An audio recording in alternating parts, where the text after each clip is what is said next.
Hello, I am Linda Sarna, Dean of the UCLA School of Nursing. Before we begin today's pre-recorded ceremony, I want to acknowledge the very painful events of the past 2 weeks that have highlighted the discrimination, health disparities, and health inequities present in our communities, especially among people of color. Many ask, what can I do? As nurses, as the most admired professionals, you have the opportunity and the responsibility to take action and use your voice, to change the system and to reduce these disparities. Be inspired today by the words of Dr. Alicia Georges, our keynote speaker, who will provide guidance about how you and we can make a difference. Now, let the ceremony begin.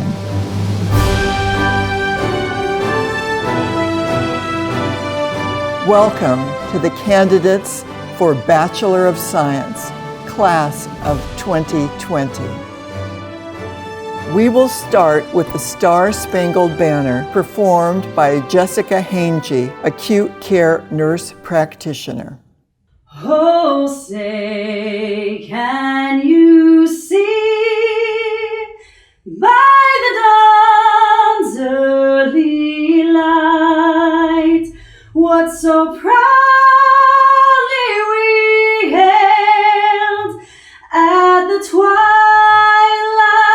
last gleaming, whose broad stripes and bright stars through the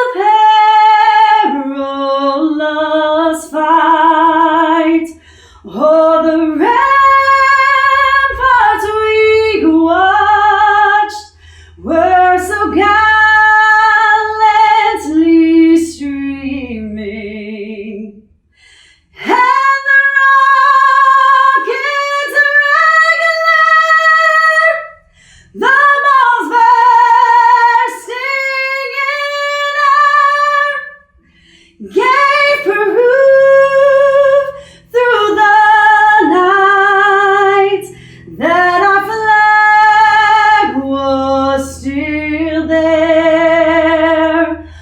Oh, say, does that star-spangled banner yet wave o'er the land of the free and the home of the brave?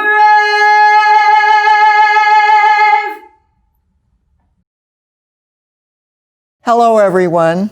I'm Linda Sarna, and I have the honor and privilege to serve as Dean for the UCLA School of Nursing. Welcome to our 2020 commencement ceremonies.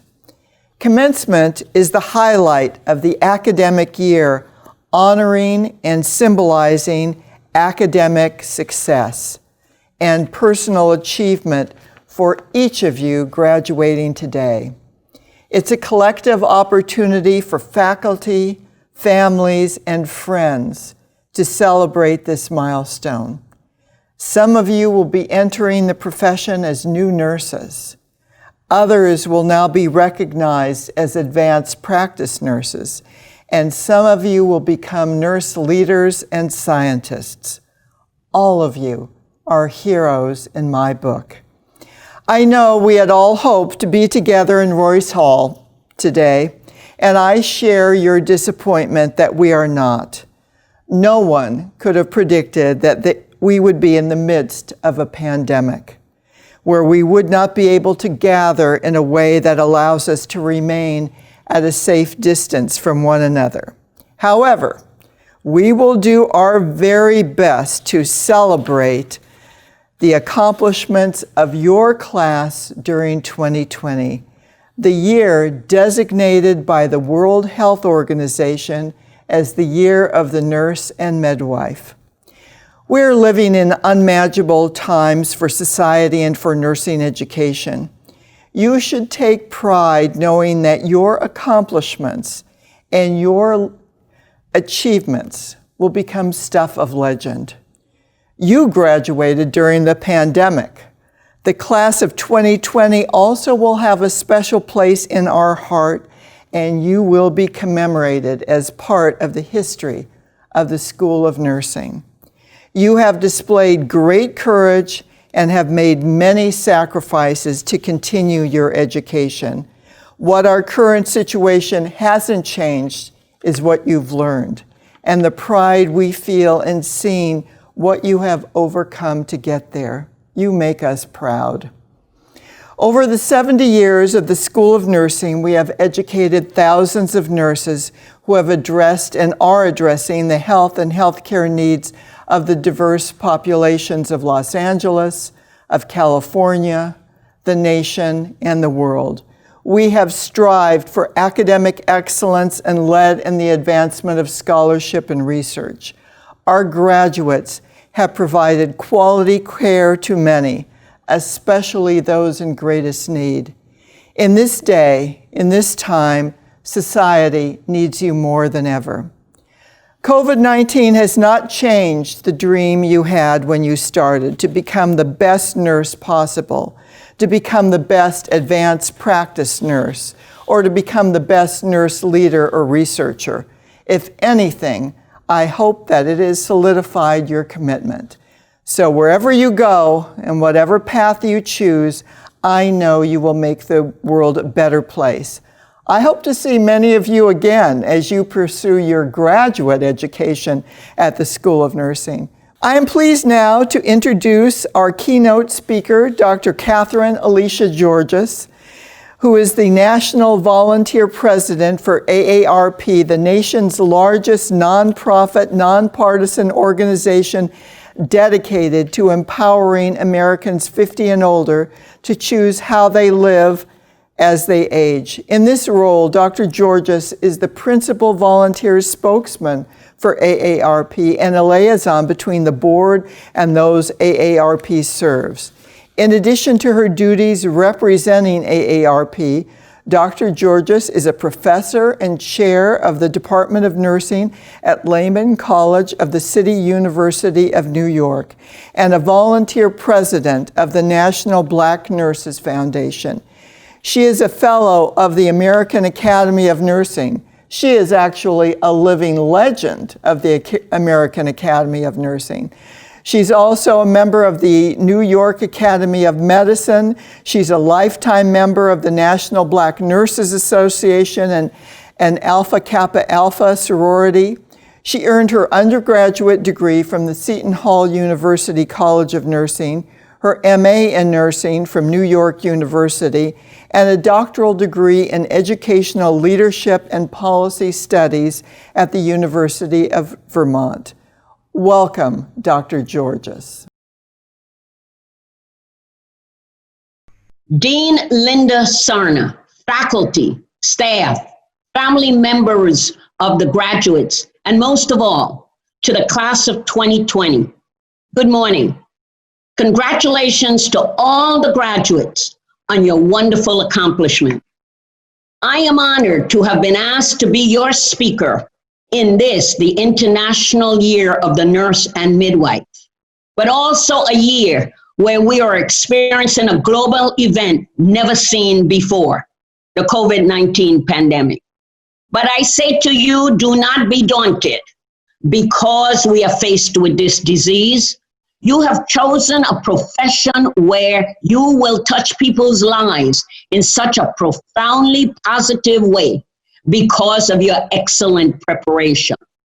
You will be a critical part of a healthcare field undergoing considerable change because of this pandemic and the effects of the economic downturn in our country. I can't tell you exactly how this will shake out in the next 10 years or even in the next year or two.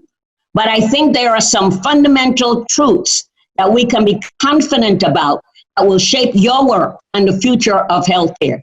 One is demographic, Another is the influence of social determinants of health. And a third fundamental truth is the critical role of nurses, a role that I deeply believe has and will become increasingly important. Let's start with a demographic change. 10,000 people in this country turn 65 every day. By the year 2030, 1 in 5 Americans will be 65 years or older. By that time, we might have 1 million people age 100 or older. Our fastest growing age group in this country are those over 85. People want to age with dignity and purpose, and the overwhelming majority of them want to age at home. As we reflect on longer lifespans, we need to focus intensely on longer health spans, later years in which we are in relatively good health, able to keep working if we want to, and able to enjoy the gift of time. Many older people are having the time of their life. Many more could be. How we have managed the pandemic and its effect on the older populations are lessons learned for the future. We have to recognize and address glaring health disparities driven by long-standing social dominance that exist across ethnic, racial, socioeconomic, and geographic lines, often in defiance of most promising trends in the population as a whole. The COVID-19 brought this once again to the surface. Social determinants of health, which include areas such as homelessness, poverty, food insecurity, education, and social isolation, have once again intersected in this pandemic. Yes, it's vital to eat a healthy diet, exercise, maintain strong social bonds, but how do you take a walk after dinner or visit with a friend if you're scared? How do you feed your family if you live in a food desert? How do you take your prescribed medications if you can't afford them? How do you stay socially engaged if you're stuck at home because your friends have died or your family has moved away? We are all experiencing what so many have tried to cope with in the past. It's called social isolation. We're aware of the effects of social isolation, which can be more impactful than cigarette smoking. We've made very meaningful progress in healthcare through the passage of the Affordable Care Act. And it's now almost universally acceptable that people should be covered for pre-existing conditions. Now we need to build on that progress by making sure that social determinants of health are a central part of the debate and discussions about improving healthcare. As skilled listeners and trusted professionals, nurses are adept at addressing critical questions concerning these social determinants. Questions like, are the needs for nutrition and long-term services being met? Is a patient or family isolated or depressed? Are there family dynamics that have a negative impact on this patient's health? Why is the patient missing medical appointments? Is the sky-high cost of prescription drugs forcing the patient to choose between paying for prescription drugs or buying groceries, paying rent, or utilities? You will have a vital role in making sure we acknowledge and address social determinants.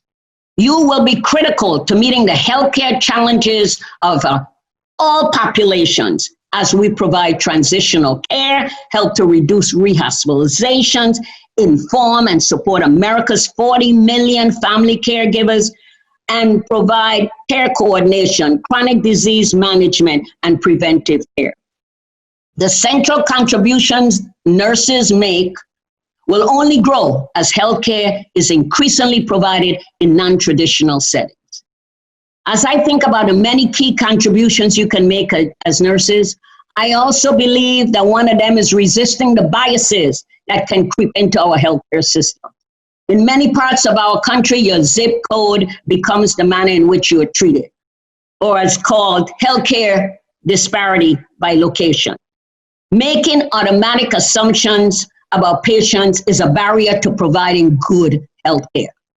The scope of your contribution will reflect your capacity for recognizing the individuality of every patient and truly listening.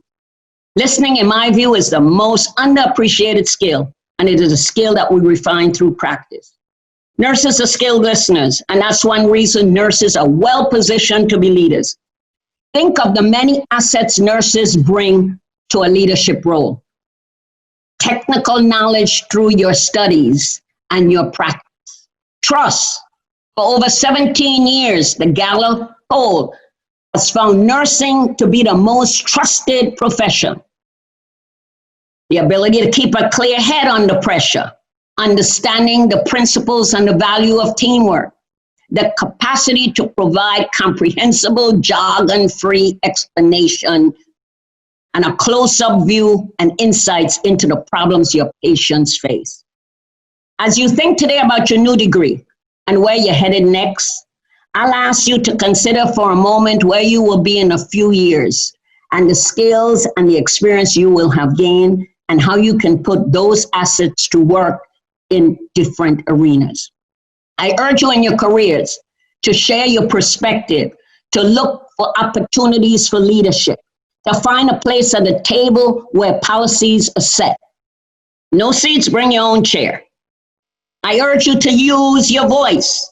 Nurses are pivotal to building a culture of health in our country, a culture that embraces prevention as well as treatment, a culture that seeks to shed biases, a culture that meets head-on the external factors that produce such inequitable outcomes. To truly exercise that pivotal role, you must use your voice. Our communities and our country need to hear the voices of nurse leaders, not only in the hospital room, but in the boardroom, in the committee room, in the legislative chambers, where budget and policy decisions are made. We need to hear the voices of nurses on the social determinants of health. Maybe someday you'll even take on an entrepreneurial role, pulling together a business with other nurses. After all, the portended consolidations and other structural changes that are inevitable during and after this pandemic will create new models in healthcare delivery. That will affect nurses as well as hospitals and doctors. You can shape what they should be. Being resilient and having a sense of humor about life and yourself are indispensable. Taking on a leadership role can be daunting, but probably easier than the challenges you've already conquered, like taking courses at UCLA. Use your knowledge and use your voice as we seek to create a culture of health. Your patients, your community, and your country need you. When more and more nurses speak up, we will set in motion an unstoppable wave of change. Your influence in private settings and in public policy will reinforce each other. With this degree in hand, you are setting your direction by a moral compass. I want to leave you with some words from a poem that I use called Life. It goes like this. It says, find a passion and pursue it. Fall in love.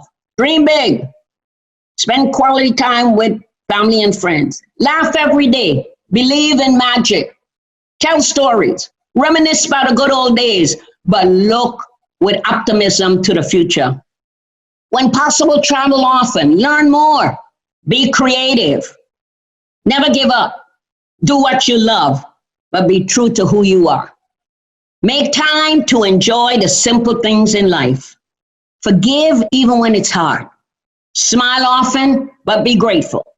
Be the change you wish to see in the world. Try new things. Work hard. Don't count the minutes, count the laughs. Remember to embrace change. Trust in yourself. Be thankful. Be nice to everyone. Be happy. Live for today. And above all, make every moment count. Thanks for inviting me. Thank you, Dr. Georges, for that inspiring keynote. Completing a rigorous science-based curriculum and scholarly capstone project Graduates of our BS program are now ready to sit for the RN licensure and will soon be providing direct nursing care to patients in settings ranging from the ICU to community clinics. Representing the bachelor's students is Kathryn Gieschen. Good morning, everyone. After so many early wake-ups, it is fitting to me that we have our ceremony on this bright Saturday morning. I'm so glad that you are all able to join us in celebrating the graduating class of 2020. While I am disappointed that we cannot all be in the same room today, I hope that everyone is surrounded by those who have supported them as we worked the last few years towards this degree. I imagine looking around the auditorium today, and I am awed by the men and women I see seated around me, about to go out into the world. We have come so far and yet have so much to learn. But I want to take a moment to celebrate some of the moments during this last year when my classmates were able to make a difference. For the last few years, we have often described ourselves as just students. Oh, I don't know how to do that. I'm just a student. Or don't look at me. I'm just a student. Well, let me tell you, I've gotten to watch these students during the last 4 years, and I am astounded by the strength and compassion that I see around me. John Wooden, the UCLA basketball coach who served our campus from 1948 to 1975, has many wise quotes attributed to him, but one of my favorites is this: "Do not let what you cannot do interfere with what you can do." Jen is just a student, but she took the time to comb and braid a patient's hair during our first ever clinical rotation when the patient was too sick to do it herself. And the patient almost cried looking at how pretty she was. Johnny is just a student, but he was able to calm down a frightened new father and help him fully experience the moment his first child was born. Faith is just a student, but she reached out and prayed with a patient recovering from alcoholism. Julia is just a student, but she was trusted to join her patient's family in celebrating the most sacred moments at the end of her patient's life. There are countless stories just like this that we will never hear, but I promise you the men and women on this stage have spent countless hours deeply learning both science and empathy on a scale I never could have imagined. I am so honored to have gotten to experience the ups and downs of nursing school with the people that you see seated around me. As we entered this career, many of us were asked, sometimes constantly, why we chose nursing instead of medicine. Why be just a nurse when you could be a doctor? And as much as we love and respect our physician colleagues, we made this decision with full knowledge of what we were getting ourselves into. We aren't going out into the world to be just nurses. We are entering this profession to change the world one life at a time. I could not be more proud of our choice. We get to choose you, the public, for the rest of your lives. We get to choose you for your first breath, your last breath, and all the breaths in between. If the individuals around me can accomplish so much good as just students, I cannot wait to see what we will do as just nurses. World changers are crossing this stage today, and I am so grateful to have grown with them.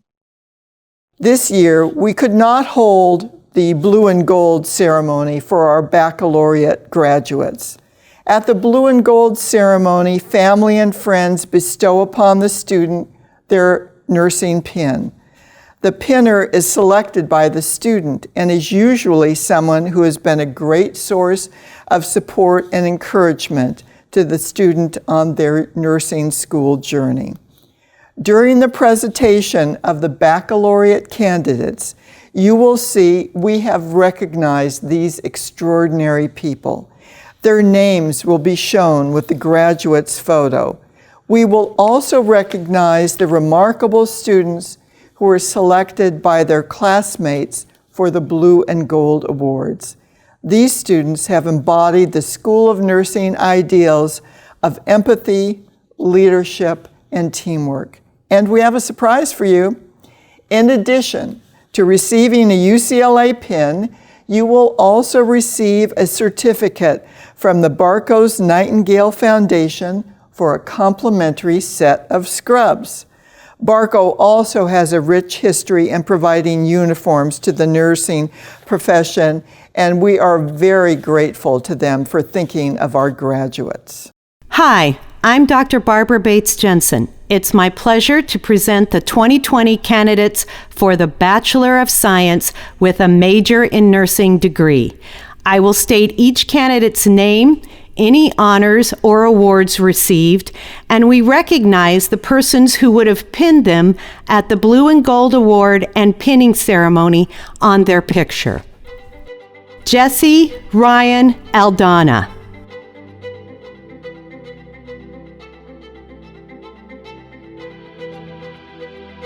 Jenny Averachan.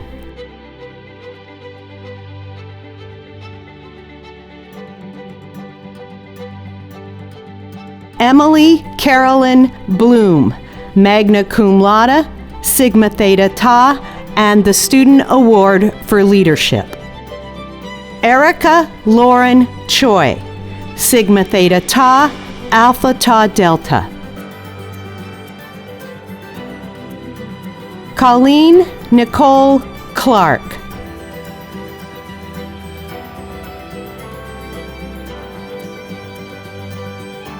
Nicole Claveria.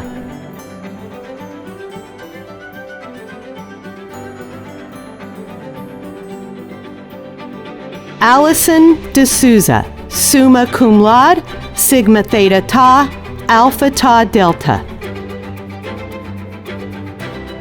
Juliana Estrada, Alpha Tau Delta.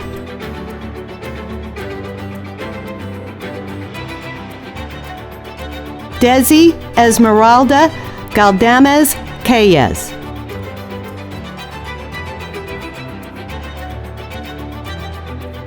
Ileana Jasmine Gamez.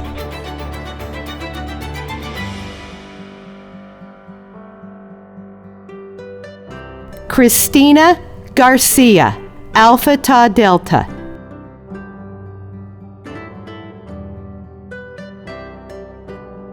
Miriam Estefani Garcia, Sigma Theta Tau, Alpha Tau Delta. Kathryn Gieschen, cum laude, Sigma Theta Tau, Alpha Tau Delta. Michelle Gomez Macias, Sigma Theta Tau, Alpha Tau Delta. Roxana J. Gonzalez, Alpha Tau Delta.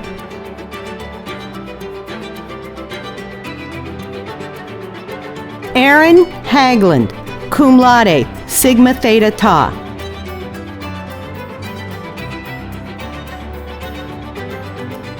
Elizabeth Chayang Hong.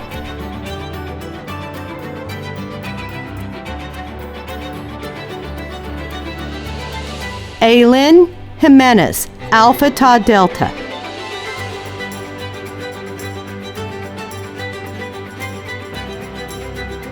Helen Lee, Alpha Tau Delta.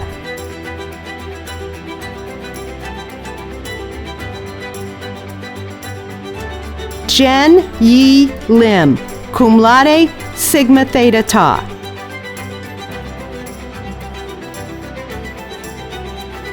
Aiden Lofney.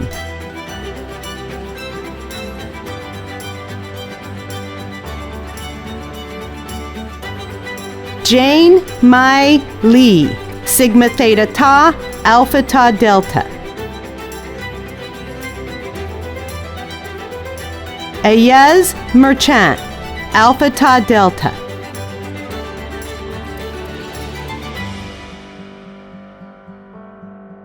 Yesenia Lisette Munoz, Sigma Theta Tau, Alpha Tau Delta. Jonathan Orozco.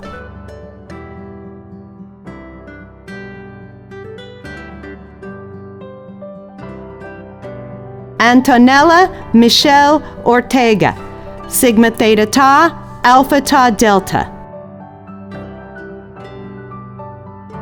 Andrea Perea.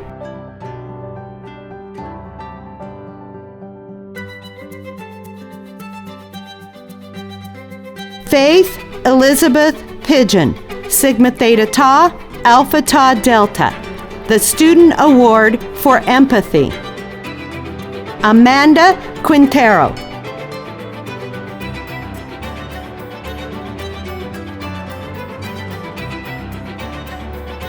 Jayla Romaine, Sigma Theta Tau.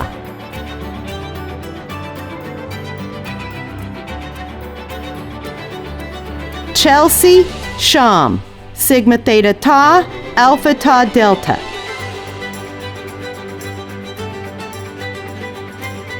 Sydney Alexis Spoor.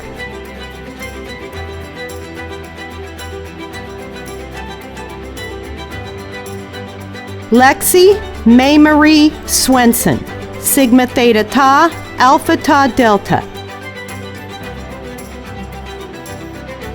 Maria Edison Tamongdong, Sigma Theta Tau, Alpha Tau Delta. Pamela Denise Tobillo, Sigma Theta Tau, Alpha Tau Delta.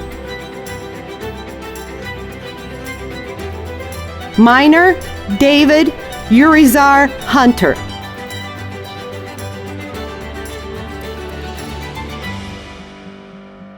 Wendy Scarletti Vaccarano, Alpha Tau Delta.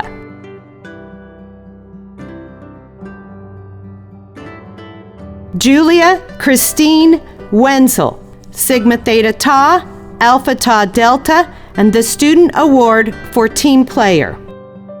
Jasmine Lo Wong, Sigma Theta Tau, Alpha Tau Delta. Selena Wong, cum laude, Sigma Theta Tau, Alpha Tau Delta. Malat Worku.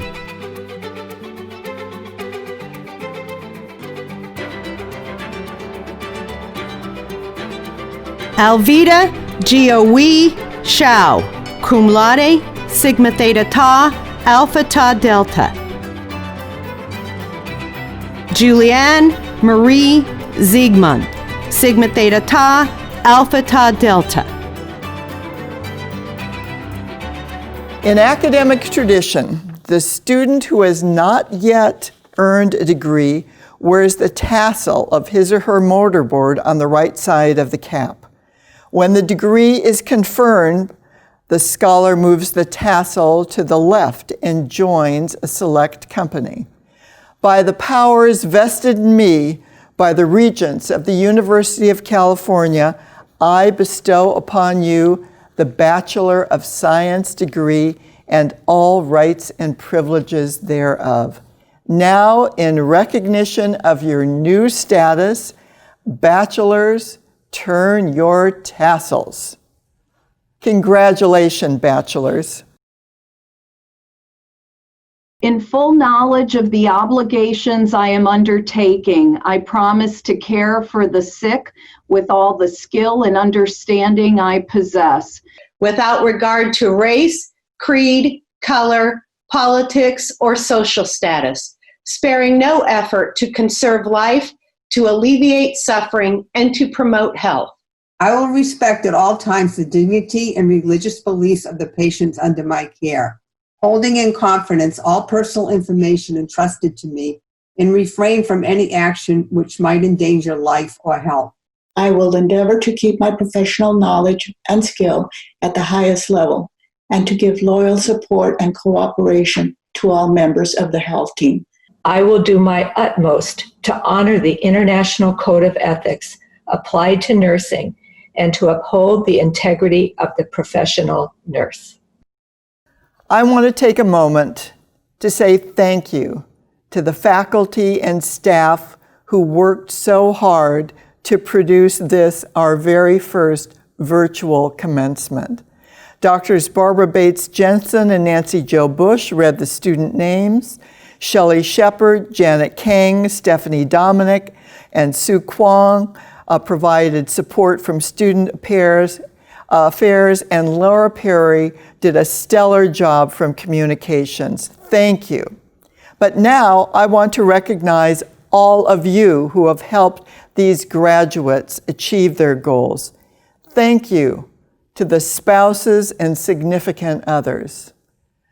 Thank you to the parents and the grandparents. Thank you to the children.